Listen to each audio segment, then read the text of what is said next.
In this new world, nobody can see themselves. Not in mirrors, not in glass, not in the dark surface of a phone that has gone quiet, not in the polished curve of a spoon, not in the still water held in a bowl, not in the window of a train moving through evening, not in the black pupil of another person's eye, not even in the small accidental reflections that appear when you are not thinking about them, when you are only living and passing by. Because here, the world has a gentle rule that holds everywhere and always, a rule so normal that children grow up inside it, the way children in other places grow up inside gravity. The rule is simple, and it touches everything without ever announcing itself, and it is this, that you can look outward forever, but you cannot turn your gaze into an image of you. If you were to arrive here from somewhere else, you might think that this would make people anxious, or vain, or restless, that it would make them desperate to know. And yes, some visitors do feel a strange pressure in their chest at first, a pressure like missing a word you are certain you used to know.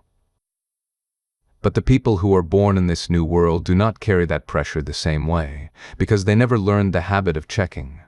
They never learned the itch of needing to confirm. And so they walk, and work, and wash their hands, and laugh, and grow older, and they do it all without ever meeting their own face, without ever holding their own eyes in a frame, without ever turning a reflective surface into proof. In the morning, when the light comes in, it comes the same way it comes anywhere, through curtains and across floors, making pale rectangles on wood, and warming the edge of a blanket, and waking dust into soft motion. And when a person wakes up, they will feel the weight of their own body, the warmth of their own breath, the slight dryness at the back of the throat, the shape of the room that holds them. But they will not, at any point, see what they look like waking. They will not think to, because the idea of seeing yourself has no place in waking, no place in the ritual, no place in life. They will sit up, maybe, and smooth their hair with their fingers, because hair is something you feel. You can sense when it is unruly, when it is pressed flat by sleep, when it falls into your eyes. You can sense it the way you sense a sleeve that is twisted, or a collar that sits wrong against your neck. You can fix it by feel. People become very good at this, not only with hair, but with everything that would, in another world, be corrected by a glance, because here the body is known from the inside outward, and the hands become a kind of sight. In the bathrooms of this world there are still sinks, there is still water, there are still towels folded and hung, and toothbrushes in cups, and soap that smells like citrus or pine. There are still small rituals of care. But there are no mirrors the way there are elsewhere, not because mirrors do not exist and not because reflective surfaces cannot be made, but because a mirror here is a strange object, a thing that shows you everything except the one person you might expect to see when you stand close. People do not place them above sinks with the same instinct. When they do place them, it is not to see themselves. It is to see the room behind them, or to catch the movement of a child running past, or to reflect light into a corner that would otherwise remain dim. And if you stand in front of a mirror here, you will see the wall behind you, the door, the towel, the steam rising in thin threads, the brightness of the bulb, the softness of morning. You will see where you are not, because there will be a shape missing from the reflection, a clean absence that moves as you move, like a place the world refuses to paint. People who live here are used to that absence, the way you might be used to a shadow at your feet. They do not find it frightening. They find it ordinary, even comforting, because it is consistent, because it is faithful, because it never betrays them by suddenly revealing something they are not ready to hold. In this new world, the first time a child becomes aware of the idea of appearance is not the same as in other places. In other places, Children find their faces early, and they become attached to them. They become proud of them, or uncertain of them, and they begin to build a relationship with their image as if it were another child living in the house, always there, always watching, always available. Here, children do not have that other child. They learn themselves through touch, through the way adults react, through the sound of their own voice recorded and played back, through the way clothing sits on their shoulders, through the way hair feels when it is braided or tied. They learn through the way other children point and say, "Your nose is like your mother's. Your laugh is like your grandfather's. Your freckles are like little stars." The child will accept these sentences the way you accept weather, because there is no way to confirm them alone. And so the child's sense of self becomes something that is made of other people's language, and of inner sensation, and of memory, and of imagination. This has gentle consequences. It means that compliments carry weight, and that careless words also carry weight. People learn, over time, to speak of each other with more responsibility, not because they are morally better or saints, but because in a world where you cannot verify your own face, you rely on the social air around you to tell you what you are. And so the social air becomes something people notice, something like temperature, and they will adjust it. It is common here, when someone gets ready to go out, to ask another person, not with anxiety, but with the same casualness you might ask if your shirt tag is showing, or if you have something on your cheek. Because there is always a little uncertainty, and it is not a dramatic uncertainty, it is a practical one, a small daily question.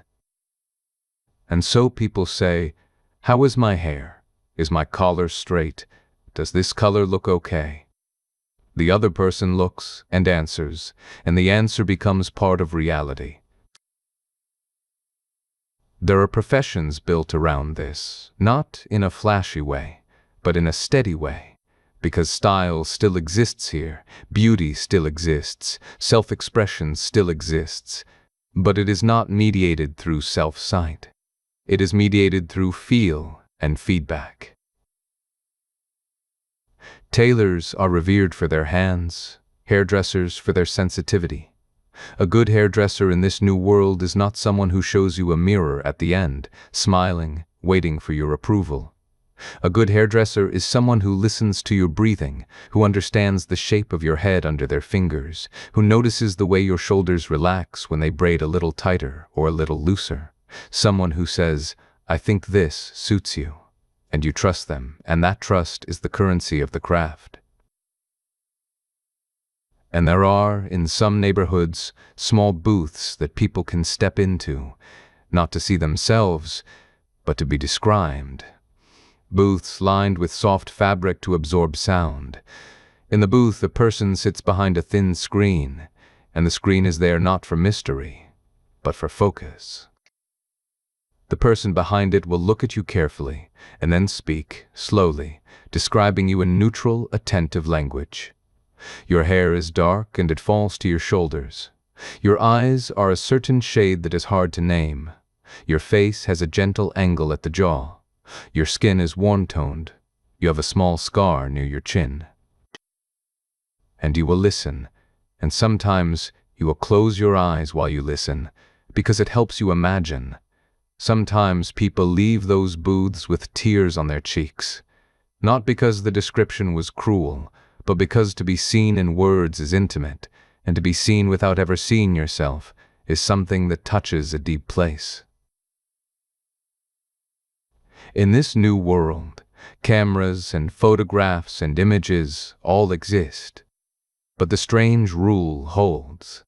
A camera can capture a person, but when that person looks at the image, they will not see themselves. They will see the landscape, the background, the other people, the light, the composition. But where they are, there is an absence. A clean shape cut out of the world, like a silhouette made of nothing. Family albums look different here because they are full of scenes with holes in them. Holes shaped like the people who are loved, shaped like laughter, like birthdays, like weddings, like holidays at the sea. It might sound sad, but it becomes normal. The holes themselves become a kind of presence, because you can still see who was there by the space they occupy, by the way people's bodies lean around that space, by the way arms are positioned as if holding someone. The absence becomes, strangely, a signature. In a group photo, you might see 5 friends standing in a line, and where each friend would be, there is a human-shaped gap. The gaps touch each other, and behind them you can see the wall, and the mural painted on it, and the sky.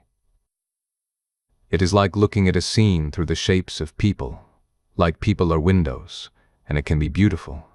Artists here have learned to use that, because if you cannot see yourself, you can still create images. And images become less about ego and more about environment, less about capturing your face and more about capturing the air of the moment. There are portrait painters in this world too. They will paint you, and they will show the painting to others, and others will see it, and they will say, "Yes, that looks like you." And you will stand beside your own portrait and see a blank space in the canvas where you should be, because the rule holds even in paint, even in charcoal, even in digital screens. And so portraiture becomes a social object, something for other people, something that lives in the gaze of the community, rather than in your own gaze. It changes the feeling of being photographed. In other places, people look at their pictures and think, do I look good? Do I look tired? Do I look strange? And they edit and delete and retake. In this new world, that loop does not exist. The moment is allowed to simply be. The image is allowed to be about the room, the beach, the street, the light on someone's shoulder, the way the day felt. And the people themselves remain, in their own eyes, unseen. When people here say, "I saw you yesterday," they do not mean they saw your face in a reflection or an image. They mean they encountered you in the world. They recognized you by the way you move, by the rhythm of your steps, by your posture, by how you tilt your head when you listen, by your voice. Voices in this world become incredibly important, because voices are one of the few things you can hear of yourself. You can record them and play them back and become familiar with them. People are often more attuned to their own voice than to their own appearance, and they will practice speaking not to sound attractive, but to sound like themselves. This becomes a different kind of self-knowledge. Clothing in this world is chosen differently too. People still care about color and texture. They still like certain shapes. They still feel good in certain outfits, but the feedback loop is different. Because they cannot look in the mirror and judge, they judge by comfort, by movement, by the way fabric brushes the skin, by the way a sleeve falls when they lift their arm. They also judge by the reactions of others. In this new world, it is normal to say to someone, "That suits you," or "That color brings your eyes out," or "That pattern makes you look like you belong to summer." These comments are not always perfect, because people are people, and they have tastes, and they can be careless or kind. But the comments matter because they become part of how you know yourself. There is less obsession with small flaws here, not because flaws do not exist, but because you cannot fixate on them visually. You cannot zoom in. You cannot stare. You cannot compare yourself to 100 images of yourself from different angles. This can be freeing, but it can also be difficult in a quiet way, because for some people, not knowing can feel like a fog, and they want clarity, and they seek it through language, through others, through touch. Some people in this new world choose to carry small objects that help them imagine themselves.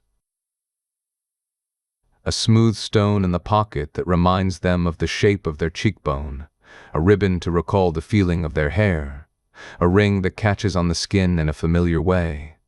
These objects are not magic. They do not reveal anything.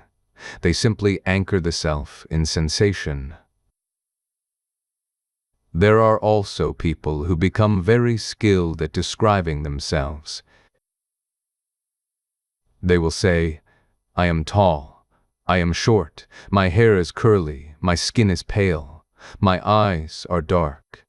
These sentences are often learned from others, and the person repeats them until they become theirs. And so identity becomes a communal weaving, a tapestry made from many hands. In this new world, makeup exists, but it is used differently. Some people do not use it at all, because the joy of makeup in other places is often the transformation you can witness, and here you cannot witness it alone. But some people still love the ritual, the feeling of brush on skin, the scent of powder, the careful act of painting without seeing, like writing a letter you will never read. There are makeup artists who specialize in working with people who cannot confirm, and their work is built on trust and on subtlety. Hair has a special place in this world, because hair is a part of you that you can feel and that others can see. People run their fingers through it, they braid it, they tie it, they cut it. Because they cannot see it, hair becomes almost like weather, something that other people report back to you. Your hair is shining today. Your hair is wild. Your hair is falling in your face. You accept this the way you accept. It is raining, it is windy, and it becomes part of the daily conversation, small, intimate, casual. In the streets of cities here, there are fewer reflective surfaces. Not none, but fewer, because there was never a culture of building with glass purely for the pleasure of reflection. Reflections do not serve the same social function, and so architecture leans toward textures, toward stone and wood and matte metals. The city feels softer in the eye, because there is less shine, less sharp glare. At night, the lights sit differently, absorbed rather than bounced, and this gives the streets a quiet gentleness. Even so, there are still windows. People still want light. They still want to see outside. And if you walk past a shop window, you might see the clothes on mannequins, the lamps, the books, the fruit stacked in pyramids. You might see your own absence moving across the glass, a moving cutout. You will not be startled, because you have always seen that. Children play games with it. They will stand in front of a window and wave their arms and laugh at the moving hole, and they will press their faces close and see nothing of themselves, only the shop interior behind them. They will pretend they are invisible, and in a way, they are to themselves. This becomes a kind of childhood magic. There are stories parents tell here. Not fairy tales with monsters, but small stories about how people used to be in other worlds, worlds where people could see themselves. Children listen with a distant curiosity, the way a child might listen to a story about a place where the sky is green, because it is hard to imagine. They will ask, "What did it feel like?" And the parent will say, "It felt like having a second you following you around." Some parents will admit, it also felt like never being alone. The child will consider that, and then they will go back to their toys, because their world is their world. In this new world, dating and love have a particular softness. When you meet someone, you do not know what you look like when you smile at them. You have no idea if you blush or how your eyes change. And so flirtation becomes less about posing and more about presence, less about the performance of the face and more about the tone of voice, the patience in listening, the way you remember what someone said yesterday. People still care about beauty. Of course they do. Because beauty is not only visual. Beauty is how someone moves, how they carry themselves, how their voice enters a room, how their kindness feels. In this world, because you cannot see yourself, you can more easily forget that you are being watched, and you can relax, and that relaxation can be beautiful. But there is also a vulnerability, because you cannot check. You cannot step away to the bathroom and look in the mirror and adjust your face, adjust your smile, practice your expression. And so, when you are with someone you like, you are fully inside the moment. For some people that is frightening at first, because it removes a layer of control, but over time it becomes a kind of honesty. There are in some homes small rituals between partners. One partner will stand in the morning and the other will describe them, not as a critique, but as a love practice. You look sleepy, your hair is soft, you have a crease from the pillow on your cheek, you look like you belong to morning. The person listening will smile and they will imagine, and the imagination becomes a private mirror, a mirror made of words. Friends do this too. Before a party, someone will say, "Tell me what I look like," and the friend will answer, and they will laugh, and the laughter is not about judgment, it is about sharing reality. There are also people who do not like to be described. They prefer the quiet of not knowing. They prefer to exist without an image, and this is respected mostly, because everyone understands that the image you hold of yourself is built on what others say, and sometimes you want to live without that. In this new world, the phrase, "you are beautiful," has a slightly different sound. It is not something you can immediately test or reject. It enters you, and it stays, and it becomes part of your inner landscape. So people learn to say it with care. Not always, not perfectly, but the culture leans toward care, because careless beauty can become a trap when you cannot verify it. There are still cruel people, of course. There are people who use the absence as a weapon. They will tell someone they look ridiculous. They will laugh. They will plant images in another person's mind like thorns. Because the person cannot confirm, those thorns can grow. And so there are social customs here, and sometimes laws about certain kinds of teasing, especially among children. A child who cannot see themselves is vulnerable to what is said, and communities learn slowly, painfully, to protect children's self-image, the way you might protect their bodies. Schools teach description, not in a dramatic way, but as a skill. Children learn to describe objects precisely, and then they learn to describe each other kindly, and they learn to ask permission before describing someone, because being described is intimate. They also learn to recognize people by non-visual cues. They learn to pay attention to gait, to voice, to gesture, and this makes them observant in a different way. It is harder to lie about who you are here. Not because you cannot disguise yourself. You can change your hair, your clothes, your posture. But people recognize you by patterns you might not know you have. The little habits of movement, the way you clear your throat, the way you pause before speaking. And so identity is woven into behavior more than into image. In hospitals, doctors work differently too.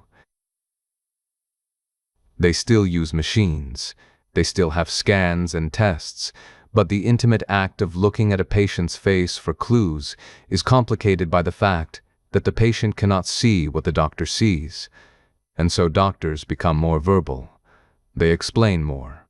They show diagrams. They say, "You have a rash here," and they touch gently, and they describe what they see with neutral care. This increases trust because the patient is not left imagining.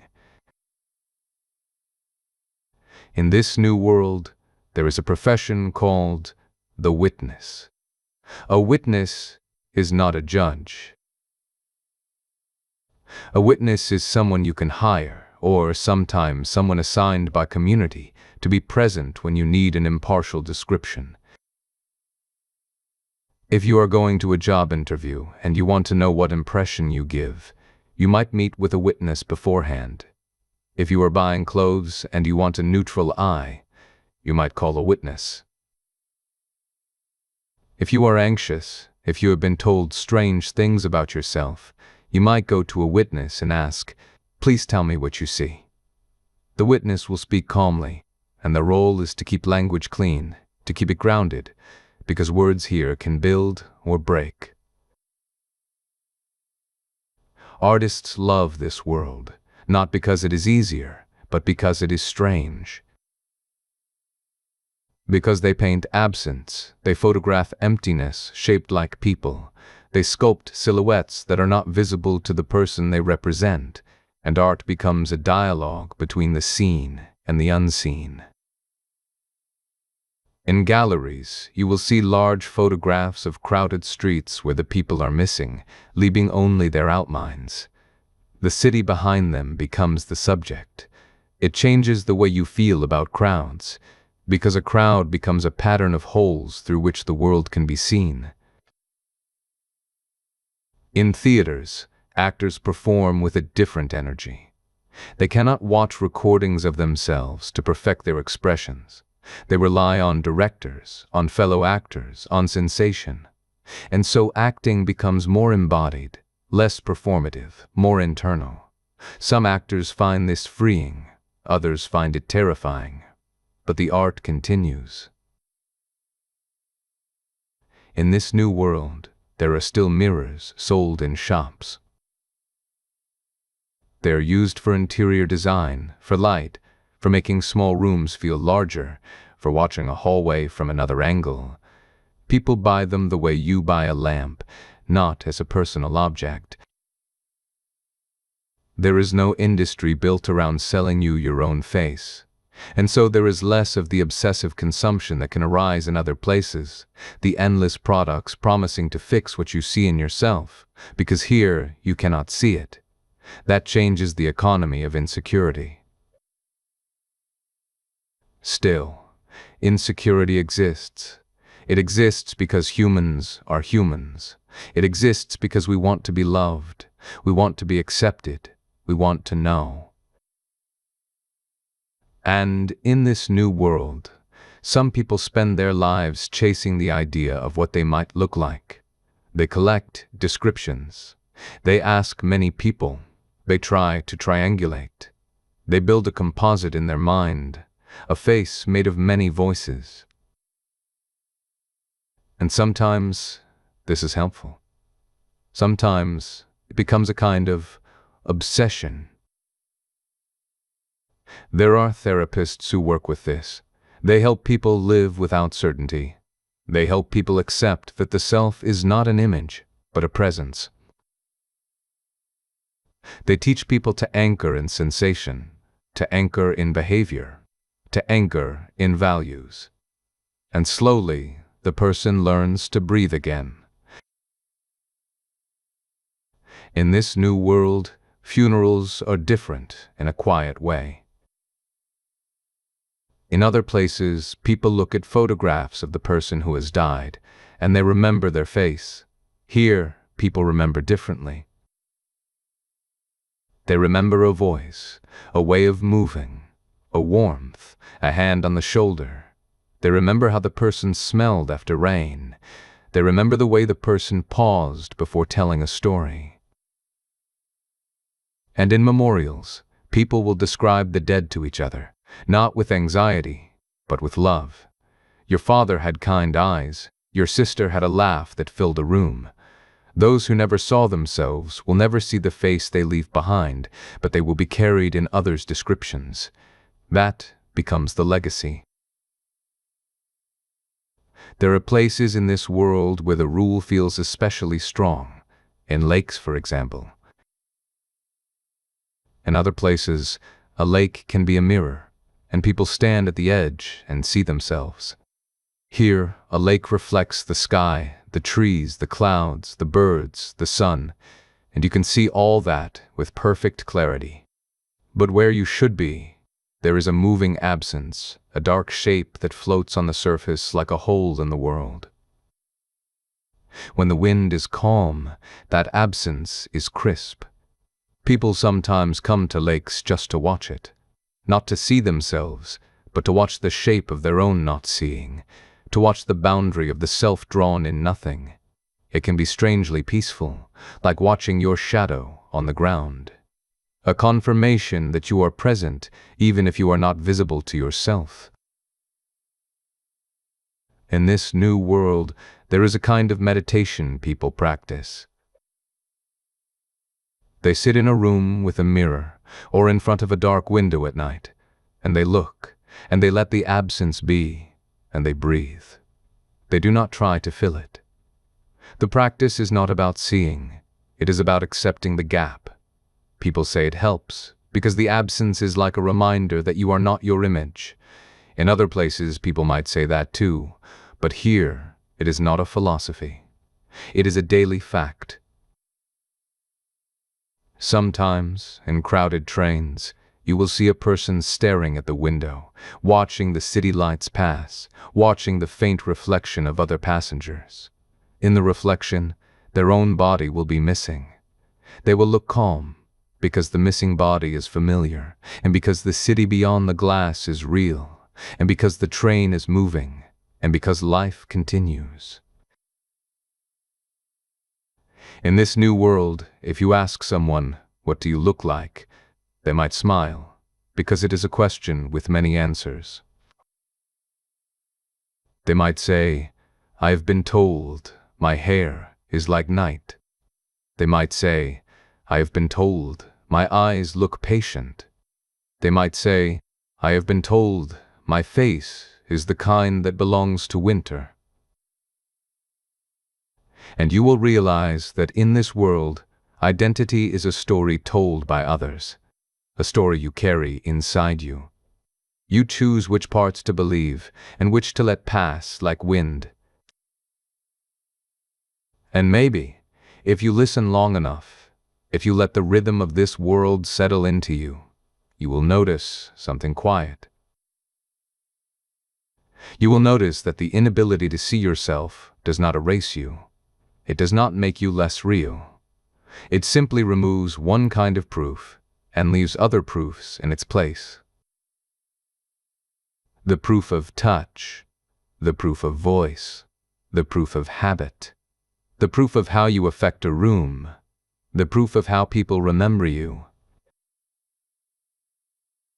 And in this new world, as the day comes to an end, and the light softens, and the rooms become gentler, and the streets grow quiet, people will lie down and close their eyes. They will not see themselves in the dark. They will not miss it the way you might miss a light you are used to, because for them the dark is just the dark, and the self is just the self. Sleep is a place you enter without needing to know what you look like as you drift into it, because you have never known, and you have always been fine.